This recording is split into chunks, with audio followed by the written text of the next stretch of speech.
Hello दोस्तों, मैं संजय कुमार। आप स्ट्रेट फॉरवर्ड क्लासेस देखना शुरू कर चुके हैं। इसको हम प्यार से एसएफ क्लासेस भी कहते हैं। आज मैं इथिक्स के एक एक सिलेबस के एक एक पार्ट पे चर्चा करूंगा।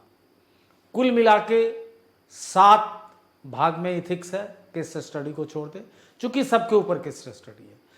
तो भविष्य में मैं क्या पढ़ाऊंगा, कैसे पढ़ाऊंगा, उसकी भी जानकारी आपको इससे मिल जाती है। तो पहला जो टॉपिक है, नीतिशास्त्र तथा मानवीय सहसंबंध, इथिक्स एंड ह्यूमन इंटरफेस। इस पर हम लोगों ने, मैंने अपनी जो तैयारी की है 10 घंटे की, 5 घंटा केवल इसके सारे टॉपिकों के ऊपर हम चर्चा करेंगे, सबके ऊपर नोट्स देंगे और लगातार 5 घंटा फिर इस पे केस स्टडी, इसी टॉपिक से जुड़े हुए केस स्टडी पे बात करेंगे। कुल मिला के इथिक्स को हमने 99 घंटे में विभाजित किया है, जिसमें 49 घंटे हम एक तरह से थ्योरी पेपर पढ़ाएंगे और 50 घंटे हम केस स्टडी पढ़ाने पे देंगे, ताकि अल्टीमेटली जो दिक्कत होती है कि केस स्टडी में बच्चे थक जाते हैं और माकूल आंसर नहीं दे के आते हैं। वैसे मेरा मानना है कि अगर इथिक्स, निबंध और उत्तर लेखन में मैं प्रशिक्षण दे दूं तो सफलता संदेह में नहीं रहेगी, क्योंकि बहुत बड़ी भूमिका है, सबसे ज़्यादा नंबर आ सकता है, क्योंकि इसमें लोग तंग होते जा रहे हैं।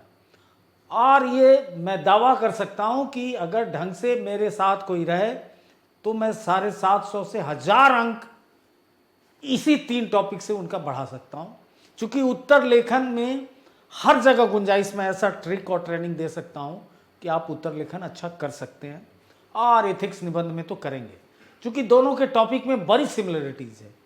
तो कोशिश करूंगा, और आप लोगों से भी कहता हूं कि आप टेलीग्राम पे जाके हमारे मटेरियल को देखिए, चैनल सब्सक्राइब कीजिए। डेली आपको अद्भुत कुछ न कुछ मिलेगा, कुछ होमवर्क भी मिलेगा। तो पहला है नीतिशास्त्र मानवीय सहसंबंध। इसके अंदर क्या क्या है, तो सार तत्व, एसेंस। किसका सार तत्व?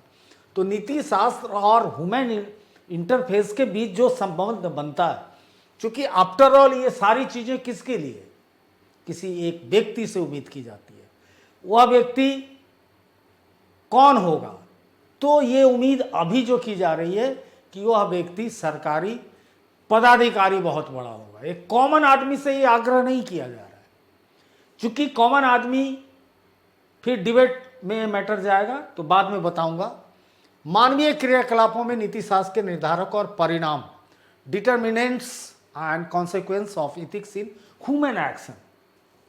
बात एक कॉमन आदमी से होती है, लेकिन इसको एक खास फ्रेमवर्क में इस पे काम करना होता है, इसलिए कॉमन आदमी से दूर हो जाता है। नीति शास्त्र क्या है? डायमेंशन ऑफ इथिक्स, निजी और सार्वजनिक संबंधों में नीति शास्त्र, महान नेताओं और सुधारकों और प्रशासकों के जीवन तथा उनके उपदेश की शिक्षा, the lesson from the lifes and teaching of great leaders, reformer और एडमिनिस्ट्रेटर। मजेदार बात है कि आप एक टॉपिक ही इसके ऊपर है, लेकिन दोनों में क्या अंतर है लोग भूल जाते हैं। वो कॉमन दोनों को समझ लेते हैं नहीं। इसमें बहुत पार्टिकुलर है कि ग्रेट लीडर, वो leader apart from India's boundary, Bharat से बाहर का भी आदमी हो सकता है, क्योंकि इस मानवता के लिए, इस संसार को सुंदर बनाने के लिए सैकड़ों आदमी हमारे आदर्श रहे हैं, तो उसको हम भूल नहीं सकते हैं। रिफॉर्मर्स एक से एक बढ़ के हुए हैं, या प्रशासक एक से एक बेहतरीन प्रशासक भारत ही नहीं सब जगह मिले हैं, सबको मिला है। तो उनको देखना और मूल्य विकसित करने में कैसे किसी के अंदर वैल्यूज डेवलप होता है, क्योंकि बच्चा एक जन्म लेता है, वो बायोलॉजिकल यूनिट है, वो कुछ जैविक है। हाथ, नाक, कान है, लिंग से आप लिंग निर्धारण करते हैं, लेकिन वो प्रोसेस एक प्रक्रिया के तहत समाजीकरण शुरू होता है, और उसमें सबसे बड़ी भूमिका परिवार, और उसमें माँ।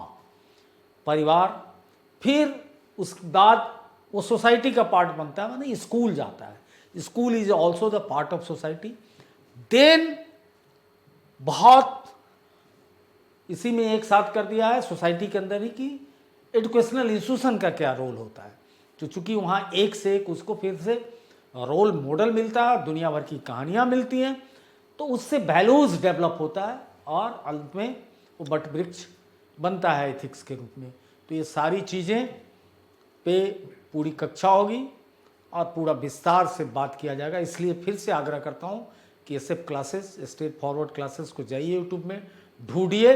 अब ये केवल इथिक्स, निबंध और उत्तर लेखन पे काम करेगा और सारे काम से मैंने संन्यास ले लिया।